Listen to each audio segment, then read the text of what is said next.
Hello, welcome back.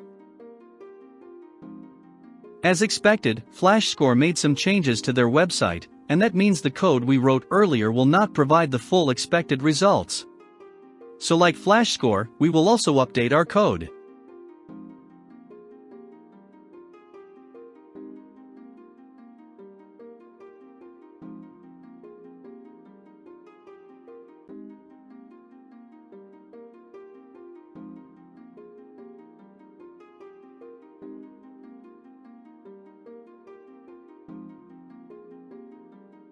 We cannot get into the head-to-head section and crawl the data from there. And so we shall get busy on that note.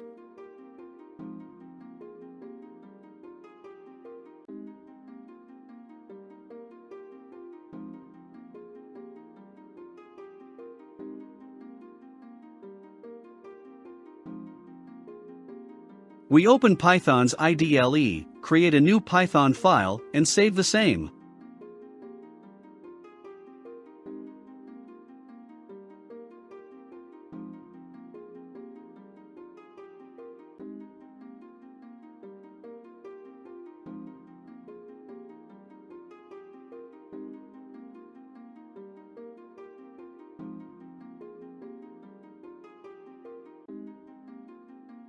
Next, we shall make all the imports we need.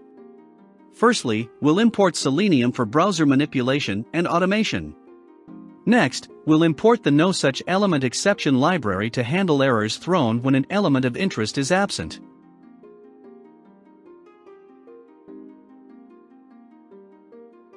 We'll also import time to make possible pausing of code execution for a while. We'll also import the module, which we shall use later on to search and replace characters in some string variables. Next, we'll assign the Firefox WebDriver a variable browser, so anytime we invoke the variable, we shall be calling the Firefox WebDriver. Next, we'll feed flashscore URL into the .get function, and when the .get method exits, that is after the browser fully loads the page, we shall maximize the browser window. As explained in the video on installing the various WebDrivers, we can also invoke the Chrome browser using the Chrome method. The link to the video is in the description box below. We can also invoke the Opera browser using the Opera method. One thing to note is that the WebDrivers were installed recently, so they will work with the recent to latest browser releases. It's a good idea to have them updated. We'll however be using Firefox browser for the tutorial, for the sake of consistency. We'll be dealing with multiple windows, that is the main browser window and the secondary match windows. So we'll assign each of these variables so we can switch between them by invoking the variables. The first window is denoted by the 0. Next, we can print the browser window title. We shall give the browser time to load the privacy box, then we'll open the browser to inspect the same.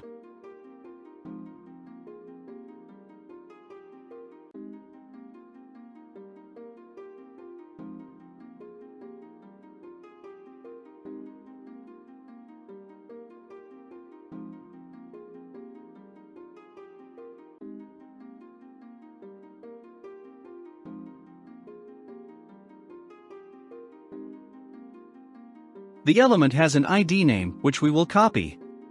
We can manually hide the element for now so as to get an expansive view of the page.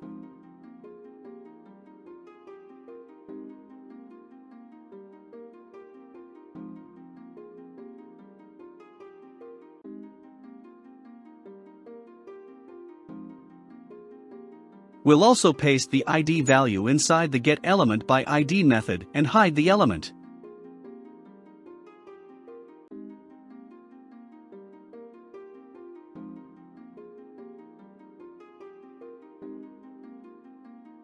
It's worth noting that the execute_script method takes in JavaScript instructions.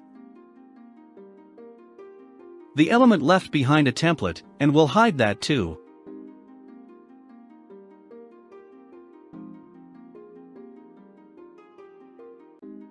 The template is assigned a class name. We'll copy that and meanwhile append a style attribute manually to hide off the same.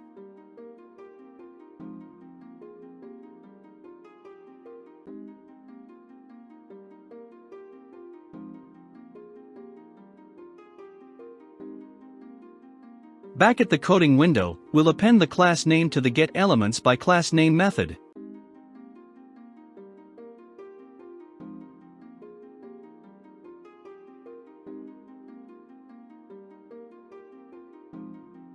Notice, since we are using class name method, we'll receive back an array of elements with the same class name, but we only need the first occurrence, so we'll append a 0. It is important to have the window rid of unnecessary elements.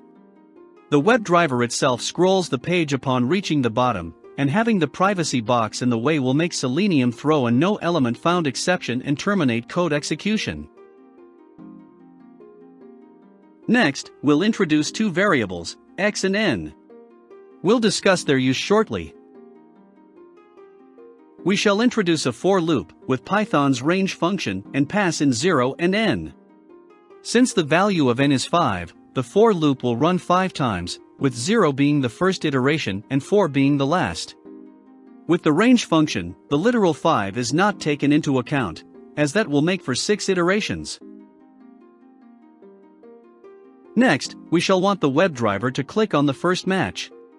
So, we head back to the browser to inspect the match entries. We'll need to note down the element names, hence the notepad. Next, we inspect the first match element.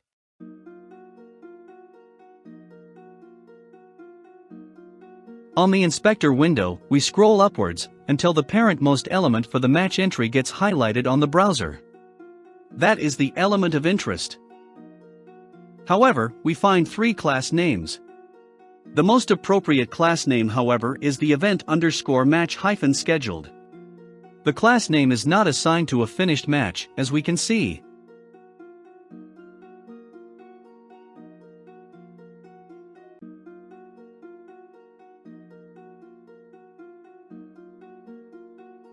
We paste the class name to the notepad window.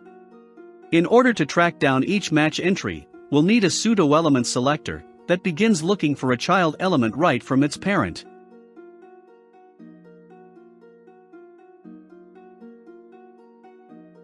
The most appropriate parent for the football entries is the sport name soccer element.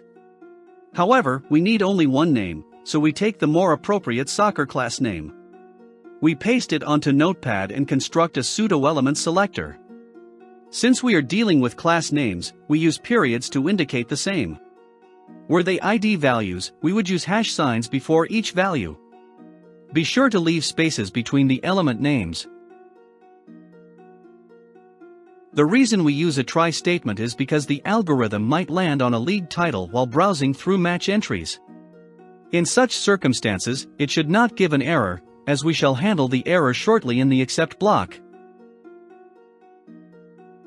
Within the block, we shall use the findElementByCSS method, then pass in our pseudo-element selector. We'll need to browse through the match windows from the first one to at least the last one. So, we'll pass our variable, x, whose value is 2. We did not assign x the value 1 because the first match is the second child of its parent, soccer element. The first child is the league title for Europe, Europa League playoffs. X has to be converted into a string.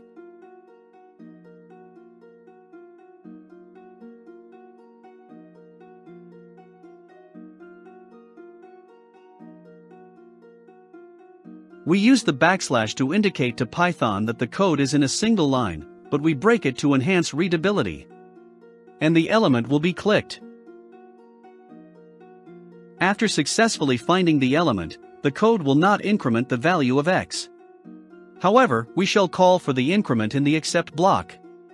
The except block handles a situation whereby the pseudo-element selector fails to give back a match entry.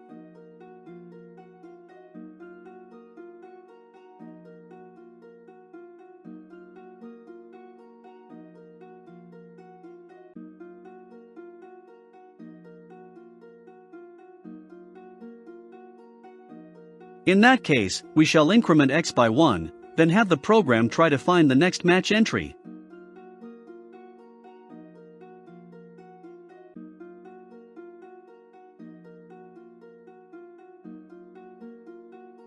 If found, the WebDriver will click on the entry.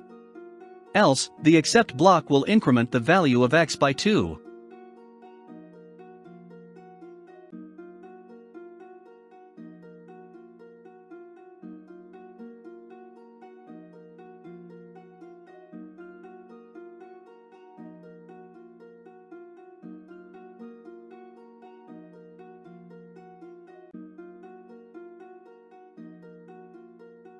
On the next except block, we shall increment the value of x by 3.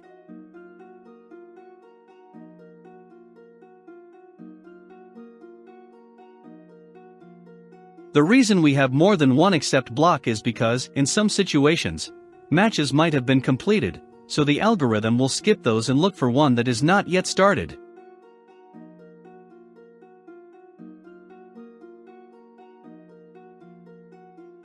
After opening a secondary match window, we shall pause code execution for about 4 seconds, to allow all elements to fully load.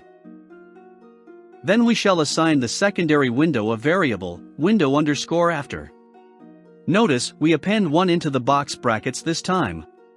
Next, we'll switch focus from the parent window and onto the secondary match window using the switch_to_window method.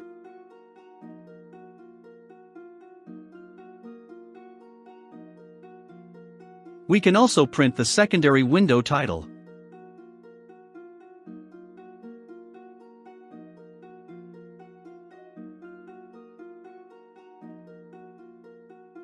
For the purpose of testing, we can close the secondary window then return focus to the primary window.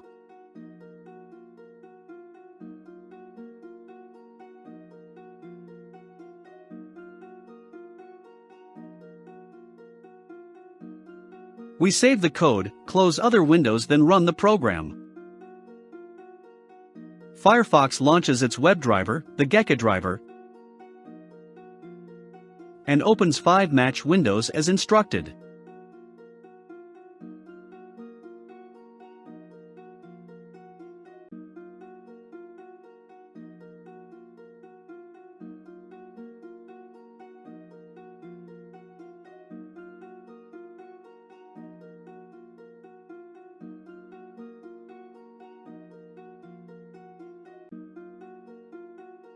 On the shell, we get the outputted browser titles. We're on the right track so far. Next, we'll open a match entry and get the elements of interest. But first off, we shall hide off the privacy box.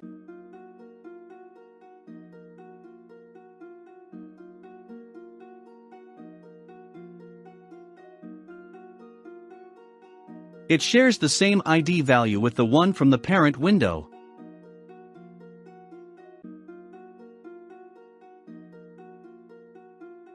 So we are safe copy-pasting the block.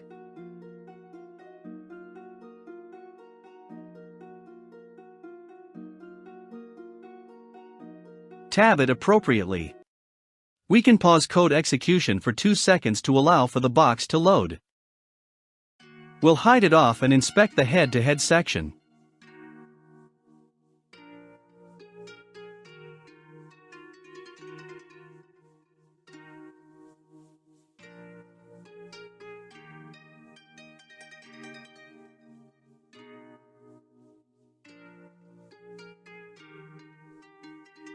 It's a third child of the tabs_group element. However, this time, we can't use the pseudo-element selector because, at times, flashscore does not include the odds section, meaning the third child in that case would be the draw button. We will instead use the find element by linked text method, which looks for an element whose content or innermost HTML contains the string passed into the method. In this case, we want an element whose contents are H2H. So we pass H2H as the linked text.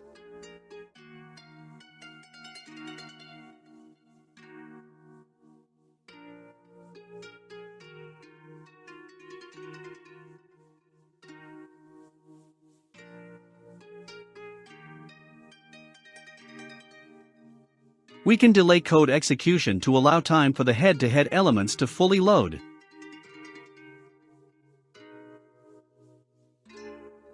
Next, we'll scrap the participating teams' names. We begin with the home team. At the inspector console, we scroll to the parent-most div of the home team and copy its class name.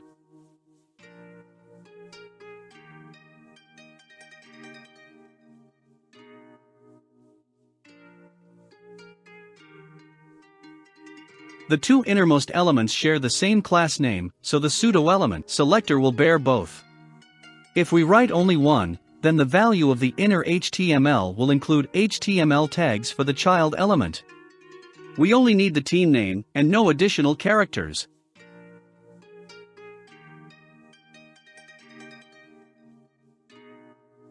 So we pass the same to a find element by CSS selector method.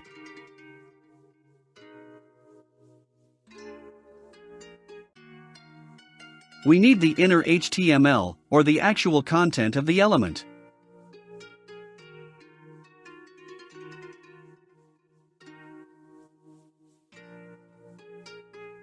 We also do the same for the away team.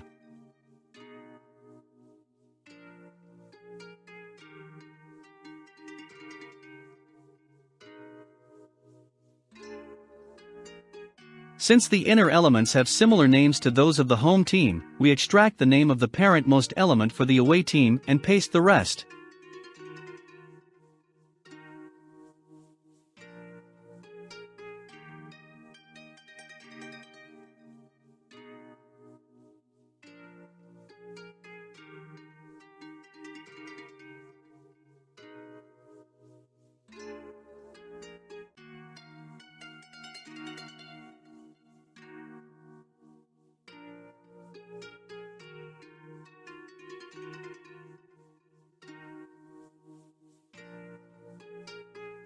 The CSS selector is quite long in our case.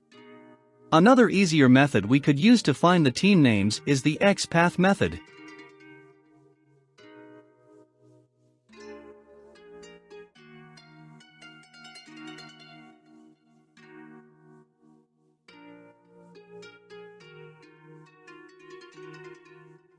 For the case, we head to the innermost HTML element at the console, inspect it, and copy its XPath.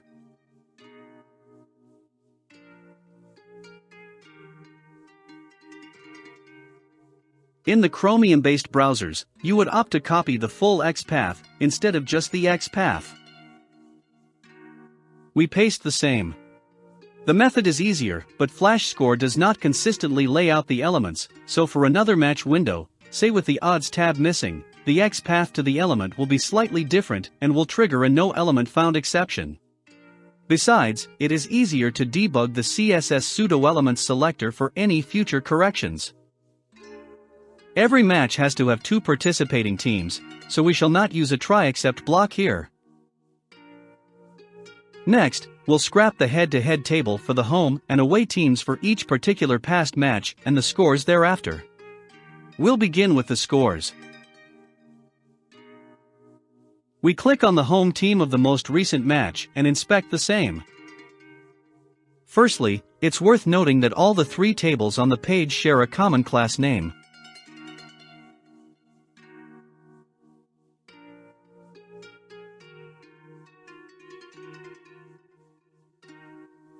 But we don't need the last matches tables. We only need the historical head-to-head matches. So, we copy the class name of the third table. We paste the same and indicate it is the third child element of its parent.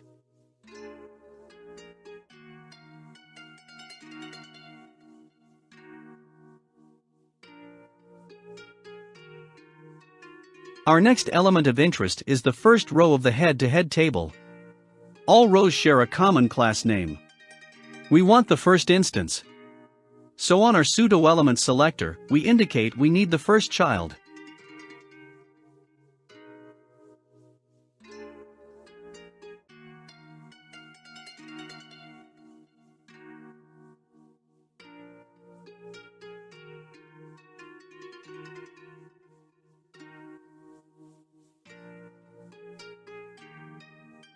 We could do the same using nthchild1 selector, but that is not the most suitable syntax. Though it works, the more appropriate for the first element would be the first child pseudo-element. We'll use the former for the subsequent child elements. Next, we move deeper into the element holding the score results. We copy the class name of the parent span element. But the data is in the child span element.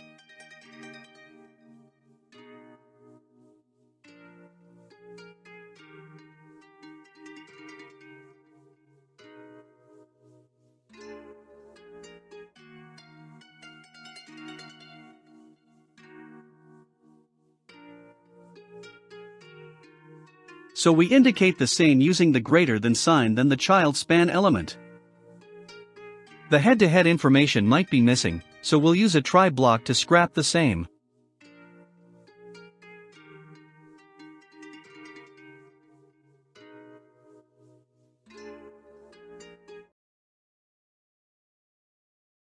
We assign the scores from the first match the variable first row and paste the pseudo-element selector into the method.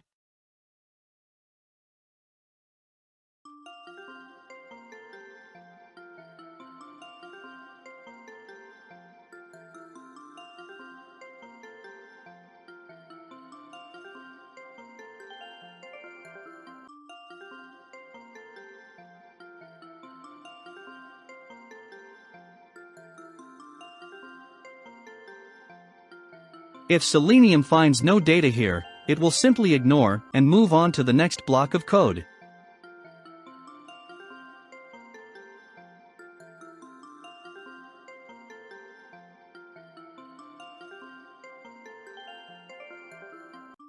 We'll scrap the scores from the second last match.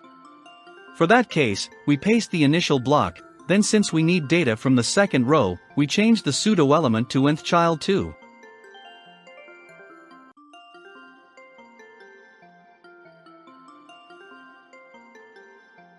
We'll paste blocks for the last 3 matches, incrementing the nth child value for each case, and also the variable names.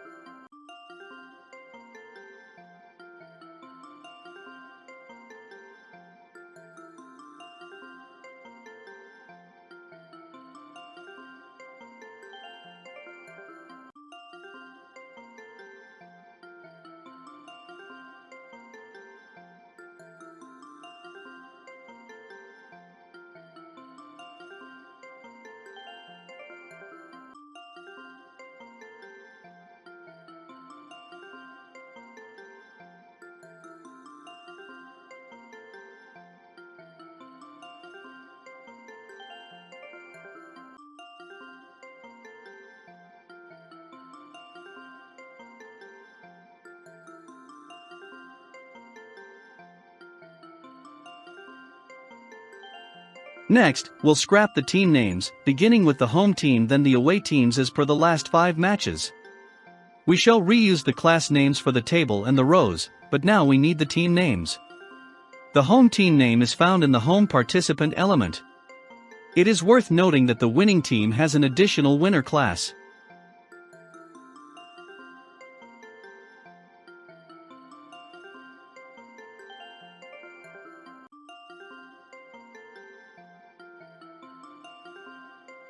Since the preceding elements are same, we paste them.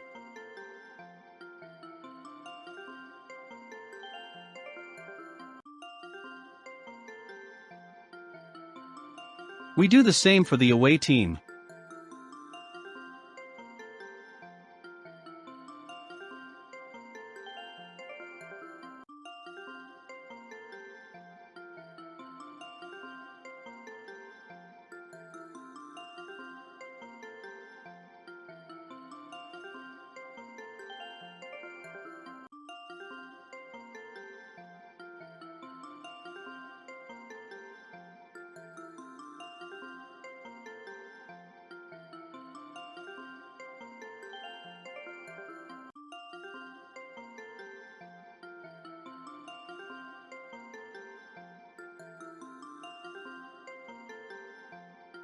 We assign the team names variables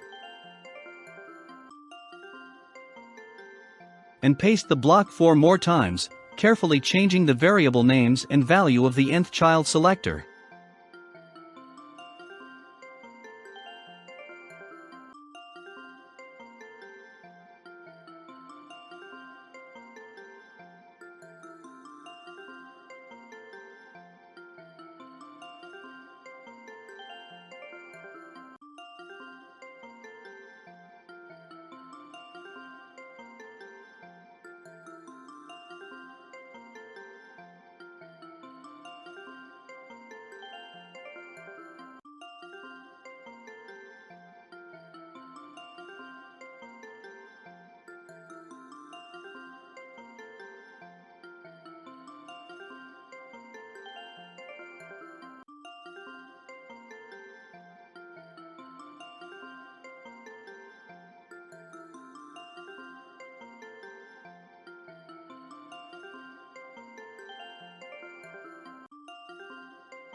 The next section is for data output.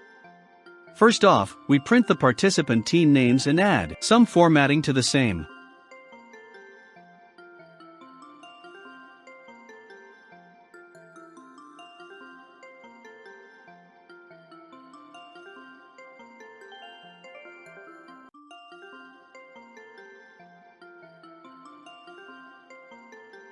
We'll print the team names and goals scored using the if block. So, if the scores were available, we'll extract only numbers, that is, 0 to 9, from the goals scored strings, and replace the rest of the characters with nothing. That's the work of the sub method of the regex module. We'll assign the returned results to the variable AAA. We'll need to assign the obtained 2 digits 2 different values. So we'll pack the 2 digits into a list, or what would be called an array.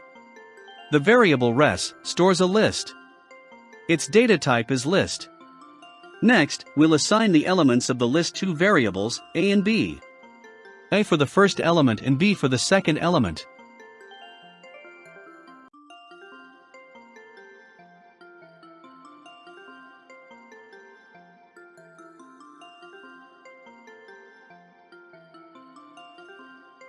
Next, we'll print the team names along with their respective scores. We then add some styling cues to the elements.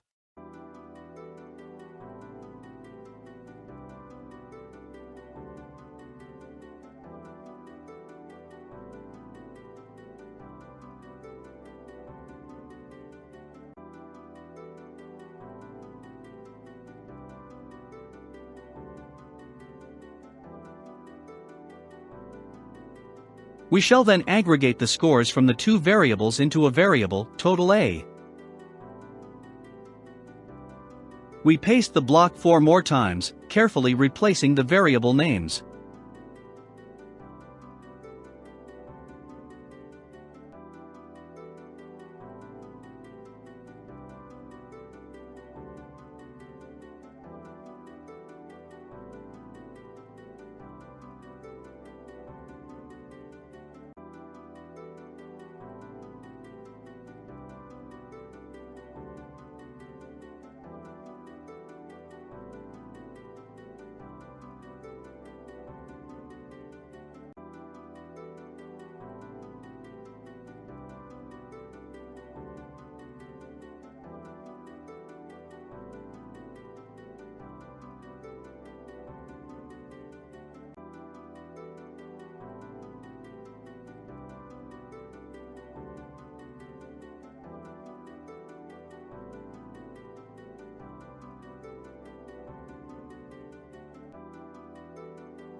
We shall do an aggregate of the total goals and assign them to the variable total t and print the same.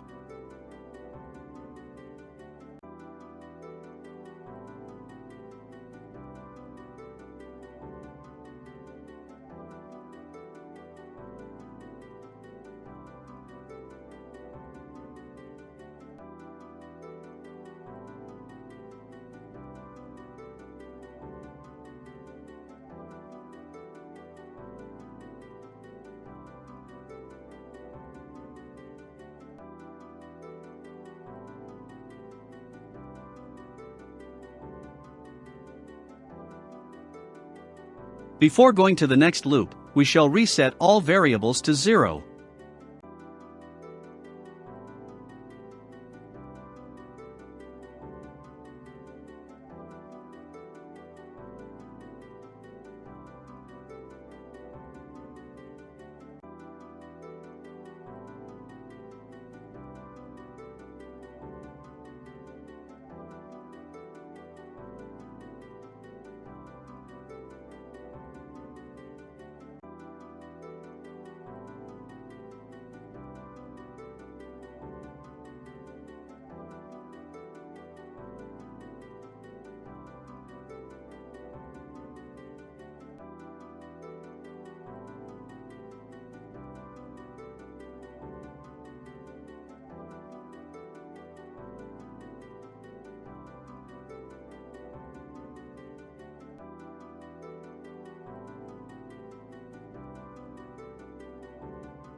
Next, and importantly, we will increment the value of x by 1 before the next iteration. We'll also increment I by 1.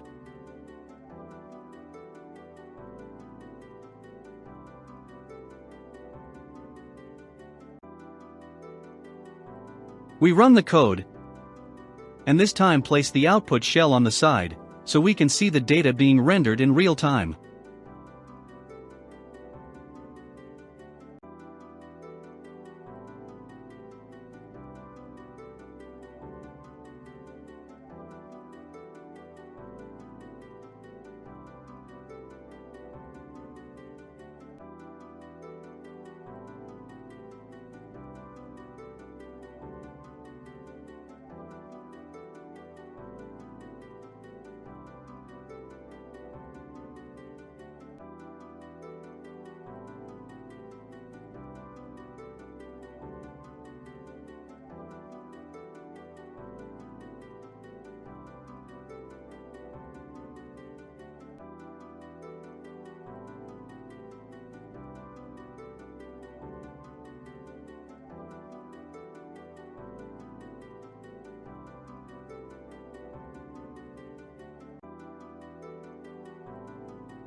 So now you have it. Click on the like button if you found the video helpful. We have made an updated, working program that scrapes some data from flashscore.com. You can tweak your program along the same lines to scrap a little different data.